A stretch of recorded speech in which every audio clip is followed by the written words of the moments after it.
Well, today is the third and final Sunday in our Gratitude Talk series. November 10th, we discussed our gratitude for our circle of friends and family, our us. November 17th, we explored being grateful for life, especially the healing life of nature. And now today, we'll delve into being grateful for ourselves. Yeah. So I want to share a story with you. And it's a story by Daphne Rose Kingman. She wrote a story about her father who she adored. And yet, this story is about his impending death from colon cancer. Her father was a college professor who was also adored by many, many of his students. By the time they diagnosed the disease, it was very progressed, and there wasn't much time left. The word went out on the campus that he would no longer be teaching, and he would be remaining in the hospital. Daphne spent every day with her father, and she got to witness the endless line of students coming to visit. These students were all stunned by the news, and they came in clumps and in streams to express their love. Almost all of them came bearing gifts, certainly things like flowers and cards, but also some small item that may relate to something that he said in class, or just something that they thought might bring a smile to his face. I mean, all these gifts were almost like talisman, almost like perhaps this will be the thing to delay the inevitable. And so the entire hospital room ended up being filled with all these gifts of various degrees and kinds and colors. It almost was like a Christmas tree, the entire room, adorned with gifts. Then one day, a very special student came rushing into the room. He was her father's favorite student. He was the son that her father never had, and her father, to the student, was like the father he never had. But he came rushing into the room, exclaiming, "I am so sorry I wasn't here earlier. I just saw the text. I'm so sorry. But I'm here." And as he stopped and looked around the room and saw all these gifts, he went, oh, and he started searching his pockets. And then he burst into tears because he had left his special gift, his offering, at home. And he said, "Oh, I left it at home. Oh my goodness, I left it at home." And he's crying. Her father, she knew, was in a lot of pain. And ordinarily, his voice was very low, because it was even painful to speak at this point. But as that young man stood there, apologizing and crying, her father said to the student, come here. Sit. And there was a chair next to the bed. And so the young man sat and crying the whole time.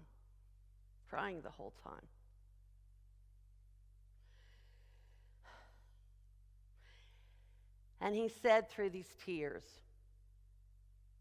"I wanted to bring you a gift, but I forgot it. I haven't brought you anything." The father listened, but he reached out to the boy, and he looked at this tearful young man and said in a very solid, voice of steady grace, filled with love and compassion. He said, no, you have brought yourself. That is the gift. You are the gift.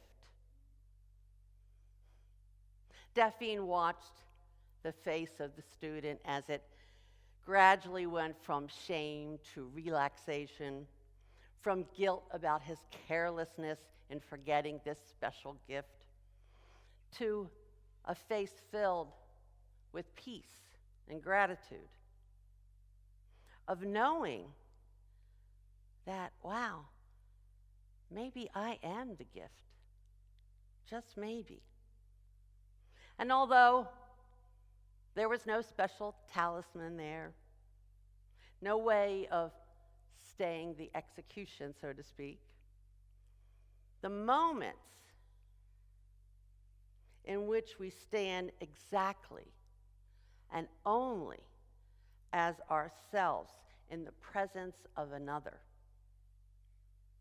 well, those moments are far stronger than death. So I am grateful for me. I am the gift. Yeah. So let's try something right now.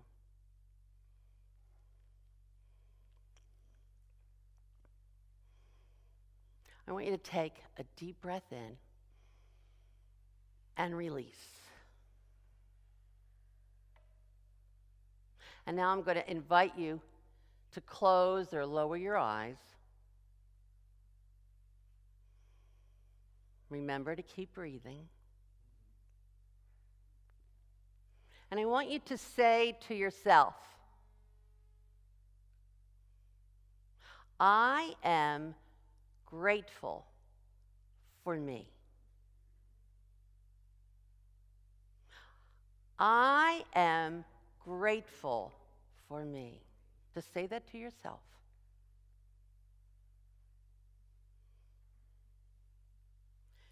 Now take a moment to notice your feelings and any self-talk. Are you dismissing this statement of gratitude, or are you embracing it? Are you listing all the exceptions? Yes, I am grateful for me, but not when I say that, not when I do that, not when I'm like that.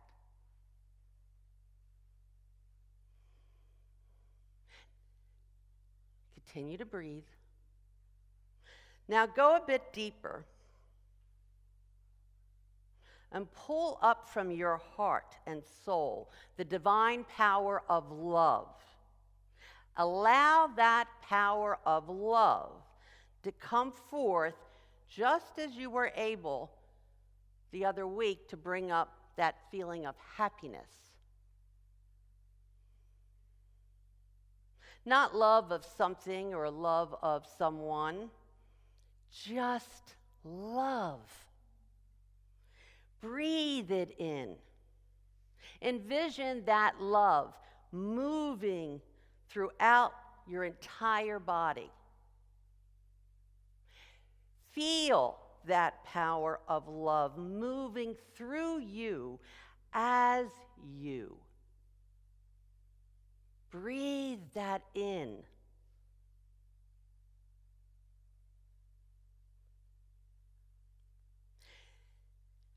Now, with that divine love coursing through you, say that again. I am grateful for me. I am the gift. Just stay with that thought for a moment.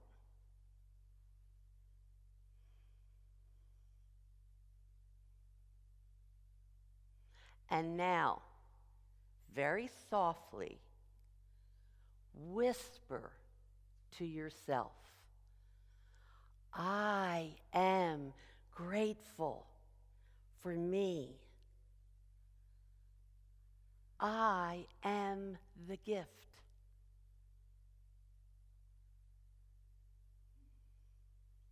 Take a deep, slow breath in, and then slowly exhale. Open your eyes and come back.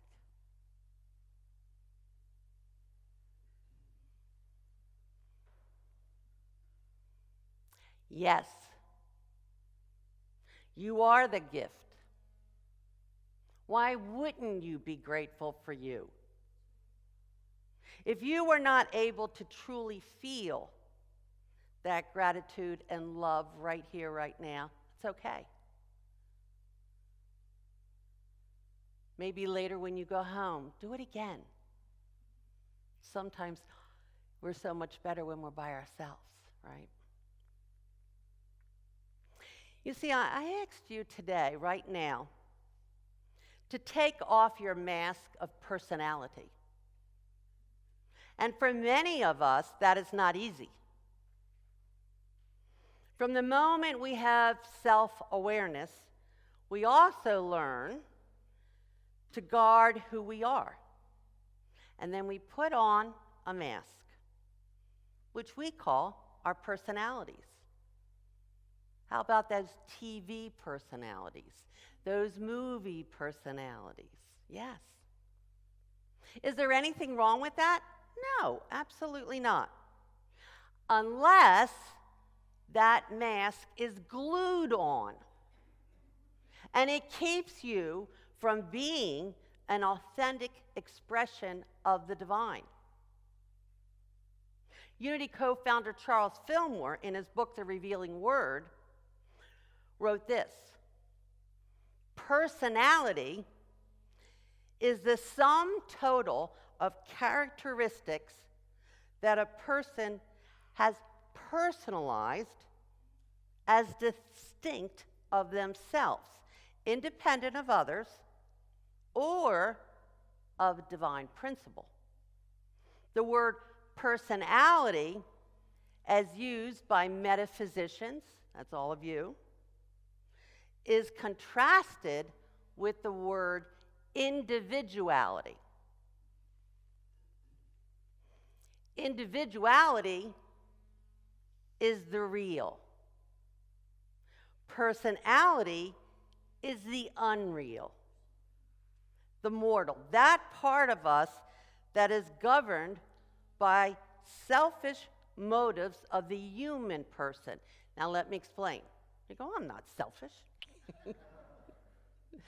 Let me, a little aside. When he speaks of selfish motives, Mr. Fillmore is referring to those times when we are so protecting ourselves from being exposed in any way that we're hiding out. We're not being authentic. Well, I can't let them see that.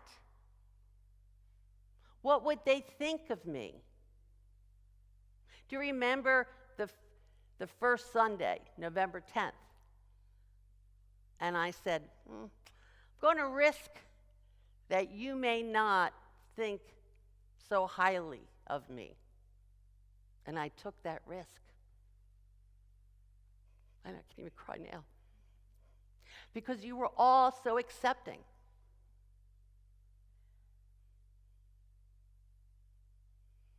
So the selfish part is hoarding myself. Yeah. And usually, we're hoarding ourselves or protecting ourselves because there's some idea of lack. I'm not good enough. Okay.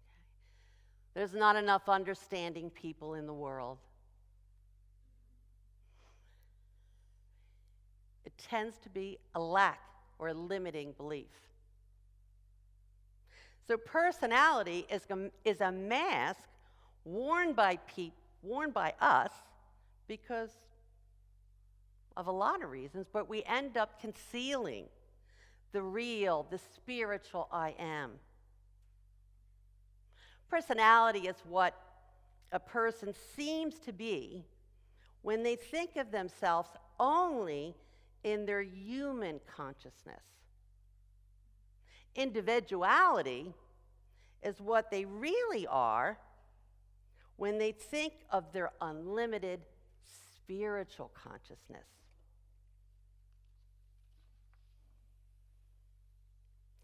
As the true Christ self-emerges,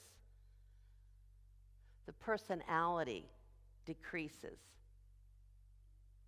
The real self, the individuality, begins to express. This individuality is the true self which is undivided from God, which knows that it is one with God. It's our spiritual identity, that God part of us. So we all wear a personality mask. And there are certainly times when that seems necessary. Certainly our mask comes on when we feel threatened or vulnerable, when we think people might not like us without the mask. But let me ask you, did you ever make a big change in your life? Okay. Perhaps you decided to let go of an addiction. Okay. Or perhaps you decided that, well, from now on, I'm really going to say what I think in a loving way. But you stood up for yourself. Did you notice how some people couldn't handle you? Yeah. But did you also notice all the people who could handle you, who absolutely loved that you were standing up for yourself, absolutely loved that you released that addiction?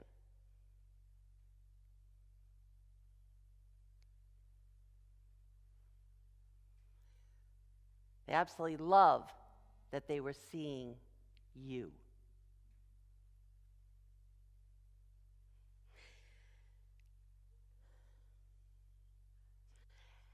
The other part of that is that you probably like yourself a heck of a lot better too. Yeah. You see, you decided to be grateful for you. You decided that you are a gift. Yes, maybe not a perfect gift, but a beautifully flawed, imperfect, perfect gift. The earlier story that Daphne wrote is really about simply being you. You in all your seemingly imperfections. To know and to be that masterpiece in the making. When we are real, there is room for love. When we glue on our mask, we are really making it very difficult for others to see us and to know that we are the gift. And that they too are the gift. Everyone gets to take off the mask, even if it's just for a short time. When you are authentic and desire above all else to just be the very expression of the divine in the world, no matter what, no matter that it feels scary, vulnerable, or even just not enough, you create a safe space for others to take off their mask and return the gift you are giving, the gift that is you, the gift that is love. Think about it. One of the things I hear so often that people value from others is authenticity, right? Don't you value that? They are so honest. They are just themselves. They They are comfortable in their own skin. Yeah. You know where you stand with them. You feel safe. Well, you have all of that. You are all of that. Now, I want to bring up someone this morning who is all of that. Frances, sorry, why did I say Francine? Staffine. Frances, I love her name. Frances Alpine Sharp. And Frances is going to read us something that she wrote.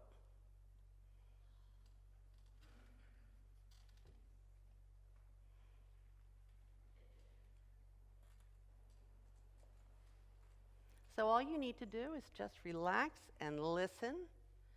And let's just make sure the microphone works for you. And don't get up till I move the microphone, okay? When you're done, wait till I move this so you don't trip, okay? Thank you, Frances. Go ahead. Let's make sure that mic is on.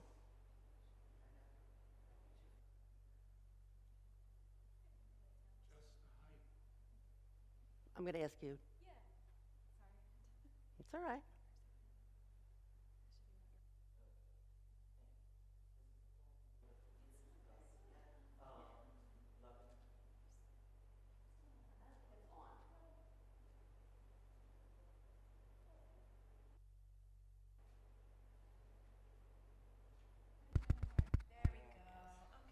Okay.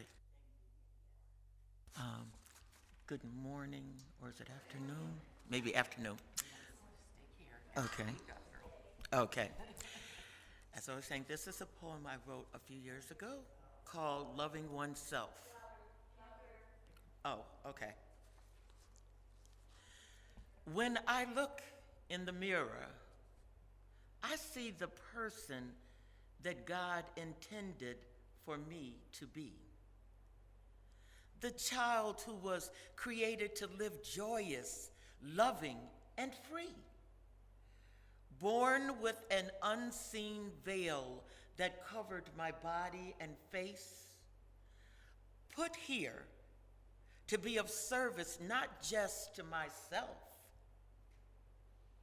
and family, but the collective human race.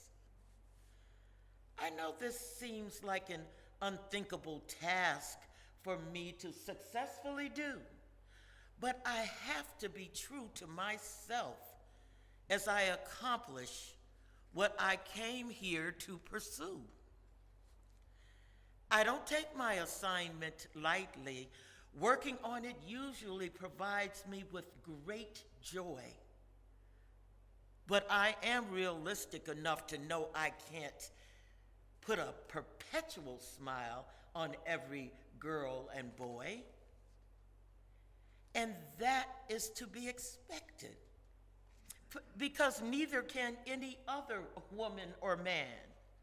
But I am thankful reality doesn't make me give up and bury my head in the desert sand.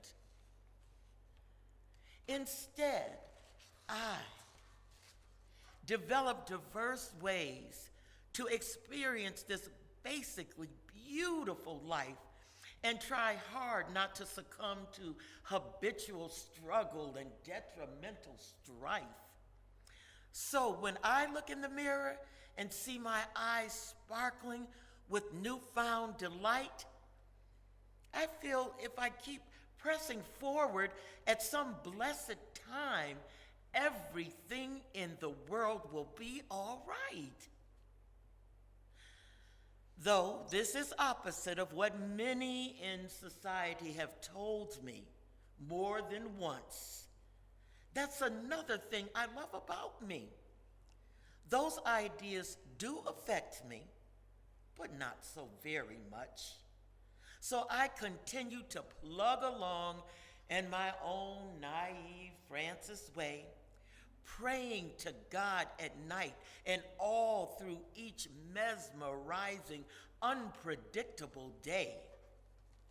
And even when my wide brown eyes suddenly fill with salty, sad tears, and my faint countenance succumbs to embedded life-earned fears, I know some categorized, constant spirit that dwells deep inside of me will keep my options open, and before I consciously know it, I'm standing like a strong oak tree.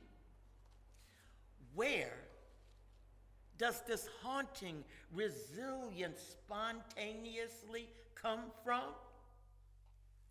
That on occasion renders me dumbstruck, trying to figure out ways so all can get some. I can only discern it's from powers surrounding me, from somewhere up above, that somehow softly cloak me with omniscient, protective love.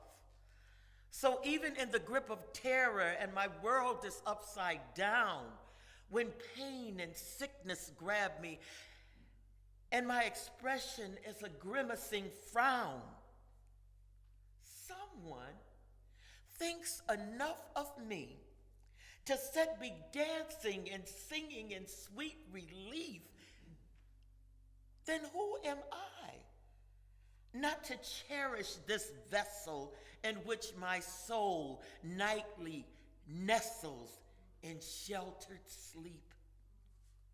Getting up in the morning to start a new day full of hope and fresh things to explore, because of the all-encompassing sacred security from my Lord that shows me I am adored. So yes, I have grown to love myself, and many are the reasons why. But most of all, I am special in my Creator's watchful, all-knowing, loving eyes.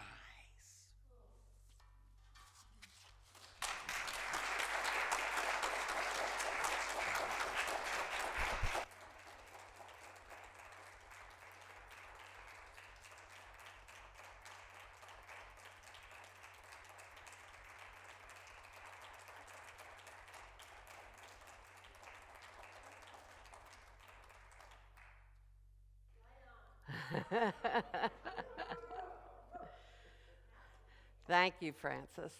You are absolutely a gift. Yes. And maybe we are all not as talented as Frances in her writing and speaking, but we too are a gift. Being authentic, being that authentically you, is the greatest gift and reason to be grateful for you. And even if you can't say it yet, you too have many talents and skills to share with others.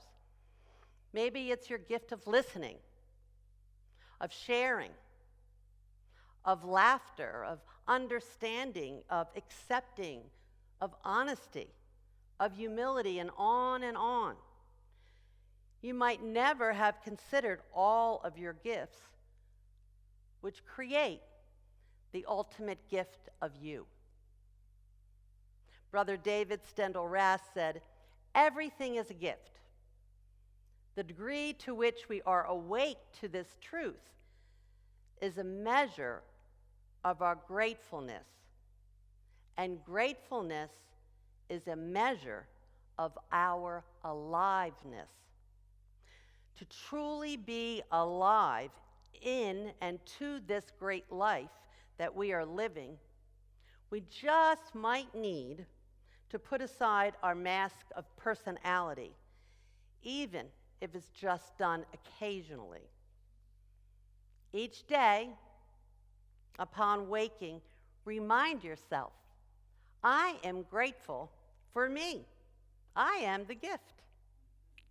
Make a conscious, intentional, courageous decision to be you in all your splendid divinity. Allow yourself to be that amazing, imperfect, perfect gift that you are. And allow yourself to be grateful for you as the very expression of the divine. Just know that we are grateful for you and grateful to be walking the spiritual path with all of you. Happy Thanksgiving. Namaste.